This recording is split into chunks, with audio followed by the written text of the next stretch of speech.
जय श्री गणेश दोस्तों। हमारी आज की कहानी है आखिरी मौका। अब शुरू करते हैं कहानी। मामा जी, एक बात कहनी थी। देवव्रत के कमरे पर नॉक करके मोहित जवाब का इंतजार किए बिन अंदर आ गया। हम, क्या बात है? उन्होंने अलसाई नजरों से उसे देखा और लेटे लेटे ही बोले, मैं सोच रहा था आप नीचे के कमरे में शिफ्ट हो जाते तो अच्छा था। आप कमरे से बाहर तो निकलते नहीं। नीचे किचन भी पास ही है। आपको भी जब जो खाने पीने का मन करे ले सकते हैं। आपको सीढ़ियां चढ़ने उतरने की मेहनत नहीं करनी पड़ेगी। देवव्रत का मन तो किया कि मोहित को एक थप्पड़ रसीद दे, फिर भी खुद पर काबू करते हुए बोले, मुझे कोई परेशानी नहीं है, न ही किचन से कुछ खाने पीने की जरूरत। दीदी और बच्चियों को ऊपर चढ़ने उतरने में परेशानी है तो कोई बात नहीं। मैं अपने लिए एक मेड रख सकता हूँ। खाना बनाने का कष्ट भी क्यों ही करना, वही बना जाया करेगी, दे भी दिया करेगी। अरे मामा जी, आप तो नाराज हो गए। मोहित बात संभालते हुए बोला, नहीं बेटा, नाराज होता तो तुम यहाँ बैठे नजर नहीं आते। चलो चलते फिरते नजर आओ। शाबाश, अभी मैं जिंदा हूँ। मोहित आज देवव्रत के लहजे पर हैरान रह गया। हमेशा मामा जी, हाँ, हम ठीक से ज्यादा कुछ कहते ही नहीं थे। अपनी दीदी और उसकी कोई बात शायद ही कभी टाली हो, पर उन दोनों से ज्यादा देवव्रत हैरान थे। काश ये हिम्मत वक्त रहते दिखा पाता। रिटायरमेंट के बाद उनकी पूरी दुनिया उनका यह कमरा ही तो थी। कमरे में बड़ी सी बालकनी, ठीक सामने खुली सड़क, बाईं ओर कॉलोनी का पार्क और दाईं ओर उनका पहला और आखिरी प्यार, उनकी पहली चाहत और अधूरी तमन्ना, उनकी तीस्ता का घर। उन्हें याद है जॉब लगने के बाद माँ बाबूजी से कितनी मिन्नतों के बाद उनको यह कमरा मिला था, जहाँ से जब चाहे तीस्ता को देख सकते थे। उनके होठों पर मुस्कान आ गई। वह खुद को 22 साल का समझने लगे। जो बेटे विनम्र, आज्ञाकारी और कमाऊ होते हैं, उनकी माएं गजब की स्वार्थी हो जाती है। देव, उनके कानों में तीस्ता की आवाज गूंजी। 22 से वे अब 35 साल की उम्र में आ गए थे जब तीस्ता की बारात आई और उसे उनसे बहुत दूर ले गई। खैर, अब तो वह भी 25 साल पुरानी बात हुई। देवव्रत 3 बहनों के इकलौते भाई थे। बहनों ने गोरी रंगत तो माँ से ली थी, लेकिन मोटी फैली नाक, छोटी छोटी आंखें और भारी शरीर पिता का मिला था। इसके उलट उनको सांवली रंगत और कदकाठी अपने पिता की मिली थी, लेकिन तीखे नैन नक्श माँ के टॉल डार्क हैंडसम की परिभाषा में बिल्कुल फिट बैठते थे।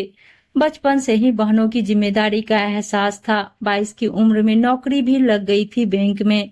तीस्ता उनकी बचपन की दोस्त, उनकी क्लासमेट, प्यार, हमदर्द, सब कुछ, हमेशा उनका ख्याल रखने वाली, परवाह करने वाली। लेकिन उनकी माँ को फिक्र थी कि बेटे का घर बसा दिया तो वह बहू को लेकर फुर हो जाएगा। 3 बेटियों का दहेज फिर कैसे बनेगा, जो इतनी सुंदर भी नहीं कि कोई देखते ही पसंद कर ले, ना ही इतनी अमीर। तीस्ता उनकी हालत समझती थी।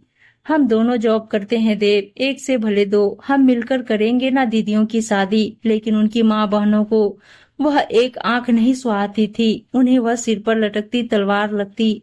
आखिर 30 साल तक इंतजार करना किसी लड़की के लिए सजा से कम नहीं। तीस्ता ने 2 टूक बात की थी आखिरी बार, देव, अगले महीने में 31 की हो रही हूँ और तुम 32 के। तुम्हारी सबसे बड़ी दीदी की शादी हो चुकी है, बाकी 2 की हम मिलकर कर सकते हैं। अब या तो अगले महीने तुम मेरा रिश्ता लाओगे या मैं माँ बाबा के लाए रिश्ते के लिए हाँ कर दूंगी। सब लाज शर्म त्याग कर आखिर देव ने माँ से बात कर ही ली।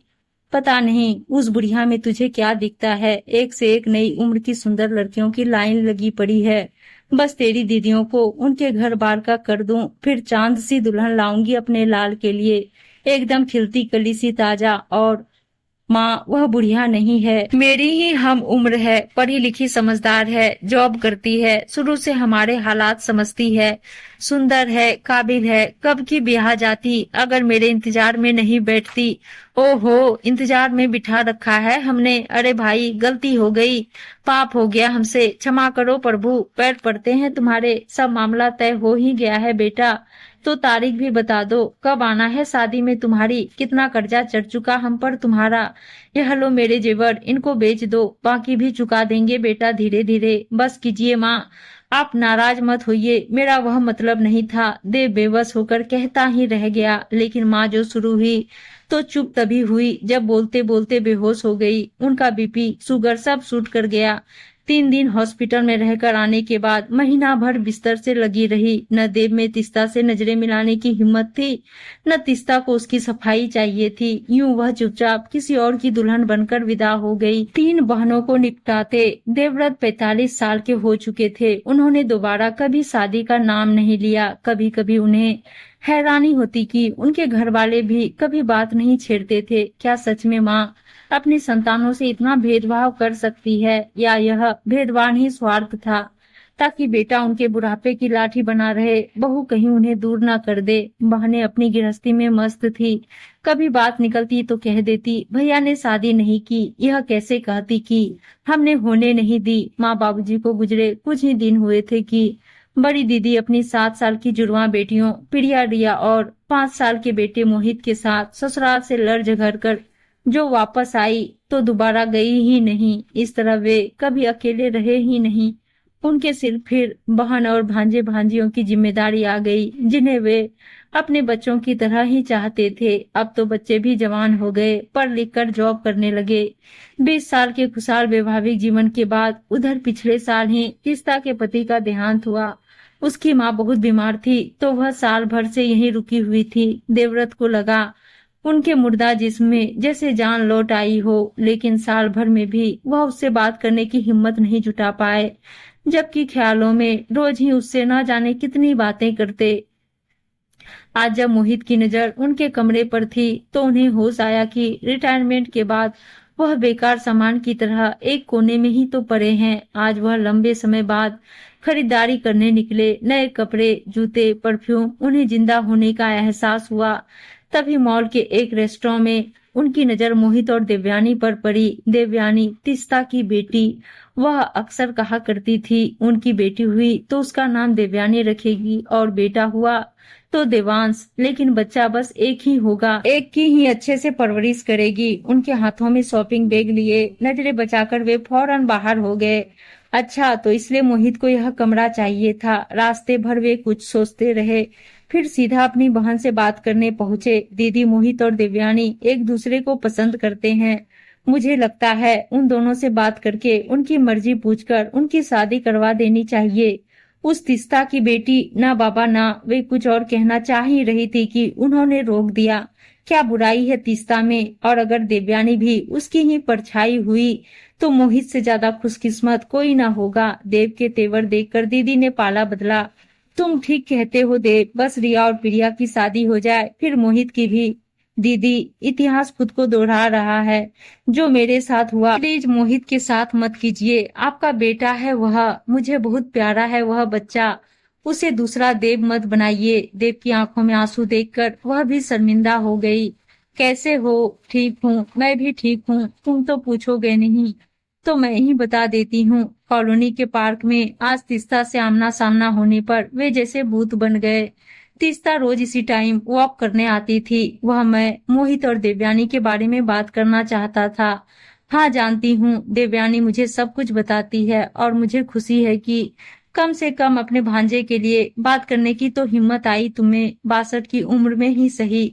तीस्ता हंस पड़ी। नहीं तीस्ता, मैं बस यह कहना चाहता था कि ये आजकल के बच्चे हैं, यंग, कॉन्फिडेंट, जो चाहे पा लेने वाले, अपनी बात मनवा लेने वाले।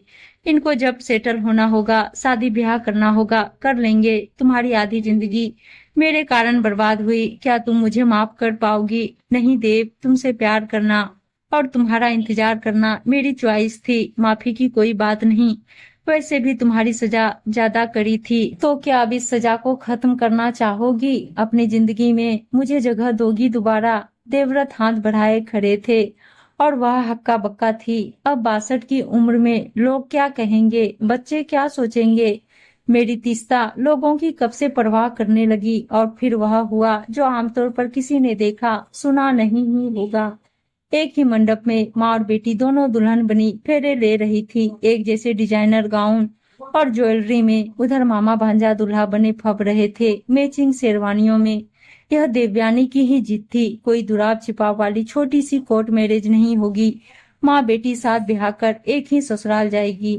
उम्मीद है दोस्तों कहानी अच्छी लगी होगी, और अच्छी अच्छी कहानियां सुनने के लिए चैनल को सब्सक्राइब, वीडियो को लाइक शेयर जरूर कर दीजिएगा। धन्यवाद दोस्तों।